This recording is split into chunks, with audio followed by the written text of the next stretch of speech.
Silchar news 24 এ আপনাদেরকে স্বাগতম জানাই। আজ হলো 26 এপ্রিল রবিবার। আজকের কয়েকটি বিশেষ গুরুত্বপূর্ণ খবর নিয়ে আসলাম। আজকের প্রথম খবরটি হলো পশ্চিমবঙ্গ রাজ্যে স্পেশাল ইন্টেন্সিভ রিভিশন অর্থাৎ এসআইআর প্রক্রিয়া তথা ভোটার তালিকার সংশোধন খুবই সুন্দর এবং ভালোভাবে হয়েছে। এবার নির্বাচনের পর অসমে এই প্রক্রিয়া সম্পূর্ণ করার জন্য নির্বাচন কমিশনের কাছে আবেদন করবে রাজ্য সরকার। পশ্চিমবঙ্গের একটি নির্বাচনী জনসভায় এমনটাই বললেন রাজ্যের মুখ্যমন্ত্রী ডক্টর হিমন্ত বিশ্ব শর্মা। মুখ্যমন্ত্রী ডক্টর হিমন্ত বিশ্ব শর্মা জানিয়েছেন আগামী 4 মের পর অসমে এসআইআর প্রক্রিয়া সম্পূর্ণ করার জন্য নির্বাচন কমিশনের কাছে আবেদন জানাবে অসম সরকার বলে খবর এসেছে। এদিকে কংগ্রেস নেতা রাহুল গান্ধী চীনের এজেন্ট। কংগ্রেস নেতা রাহুল গান্ধী ভারতের জন্য সব থেকে বড় শত্রু। কারণ হলো কংগ্রেস নেতা রাহুল গান্ধী দেশের প্রধানমন্ত্রী নরেন্দ্র মোদীকে যে কোনো সময়ে যা তা বলে তাকে বলে মন্তব্য করলেন বিজেপি সাংসদ মনোজ তেওয়ারি বলে খবর এসেছে।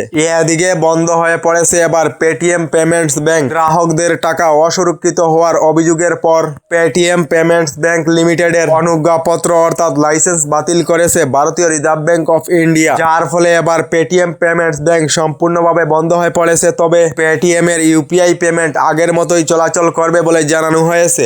এদিকে সমগ্র দেশ জুড়ে গ্রীষ্ম অর্থাৎ প্রচন্ড গরমের প্রবাহ। আগামী মে মাস থেকে সমগ্র দেশ জুড়ে প্রচন্ড গরমের পূর্বাভাস, কিন্তু এই প্রচন্ড গরমের প্রবাহ উত্তর পূর্বাঞ্চলেতে কম হওয়ার সম্ভাবনা রয়েছে বলে খবর এসেছে। এদিকে অসমের ডিটেনশন ক্যাম্পেতে একজনও হিন্দু বাঙালি নেই। যদি একজনও হিন্দু বাঙালি অসমের ডিটেনশন ক্যাম্পেতে রয়েছে তাহলে আমি মুখ্যমন্ত্রী পদ ছাড়তে বাধ্য হব বলে মন্তব্য করলেন মুখ্যমন্ত্রী ডক্টর হিমন্ত বিশ্ব শর্মা। এদিকে অসমের মুখ্যমন্ত্রী ডক্টর হিমন্ত বিশ্ব শর্মা এবং দেশের মুখ্য নির্বাচন কমিশন গণেশ কুমার এই দুইজনে নোবেল বাটার প্রাপ্যদার বলে মন্তব্য করলেন সমাজবাদী পার্টির অখিলেশ সিং যাদব। এদিকে দেশের সকল নাগরিক 4টি করে সন্তান জন্ম দেওয়া উচিত। এই 4টি সন্তান থেকে একটি সন্তানকে আরএসএস এর হাতে তুলে দেওয়া উচিত বলে মন্তব্য করলেন ধীরেন্দ্র শাস্ত্রী। এদিকে তৃণমূল কংগ্রেসের গুন্ডা বাহিনী আগামী 4 মে তারিখে নির্বাচনের ফলাফল ঘোষণা করার দিনেতে লুকানোর জায়গা খুঁজে পাবে না। পশ্চিমবঙ্গেতে নির্বাচনী প্রচারে এই মন্তব্য করলেন দেশের প্রধানমন্ত্রী নরেন্দ্র মোদী। এদিকে আইএমডি অর্থাৎ ভারতীয় আবহাওয়া বিজ্ঞান কেন্দ্রের তরফ থেকে সতর্কবাণী জারি করা হয়েছে। আবহাওয়া বিজ্ঞানের পূর্বাভাস অনুযায়ী আগামী 3 থেকে 4 দিন পর্যন্ত সমগ্র অসম তথা রাজ্যের প্রান্তে প্রান্তে বজ্রপাত, ঝড় বৃষ্টি ও ভারী বৃষ্টিপাতের সম্ভাবনা রয়েছে, যার ফলে আবহাওয়া বিজ্ঞান কেন্দ্রের তরফ থেকে রাজ্য জুড়ে অ্যালার্ট জারি করা হয়েছে। এদিকে প্রায় 1 বছরের পর আবার পরিবারের সাথে মিলিত হয়েছে এক হারিয়ে যাওয়া দিব্যাঙ্গ কিশোরী। আধার বায়োমেট্রিক তথ্যের সাহায্যে দিব্যাঙ্গ কিশোরী তার বাবা এবং মায়ের সন্ধান লাভ করেছে। 1 বছরের পর দিব্যাঙ্গ কিশোরী তার মা এবং বাবার সন্ধান লাভ করেছে বলে খবর এসেছে। এদিকে আলাদা রাষ্ট্রের দাবিতে এবার উত্তাল মণিপুর। দীর্ঘদিন ধরে মণিপুরেতে অশান্তির সৃষ্টি হয়েছে। অবশেষে এবার মণিপুর আলাদা রাষ্ট্রের দাবিতে উত্তাল হয়েছে বলে খবর এসেছে। এদিকে আগামী জনগণনা নিয়ে রাষ্ট্রীয় টোল ফ্রি নাম্বার জারি করা হয়েছে। এই নাম্বারে কল করে জনগণনার সম্পূর্ণ তথ্য লাভ করতে পারবেন বলে জানানো হয়েছে।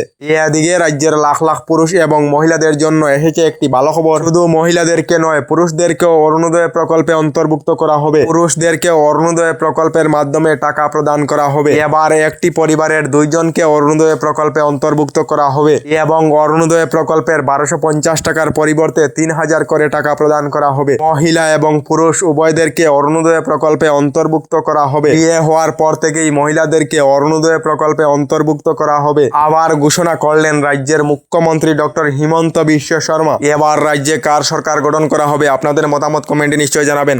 এদিকে এখনো পর্যন্ত সরকারি গড় লাভ না করা সকলদের জন্য এসেছে একটি ভালো খবর। ইতিমধ্যে সরকারি গড়ের জন্য জিও ট্যাগিং এর কাজ সম্পূর্ণ হয়েছে।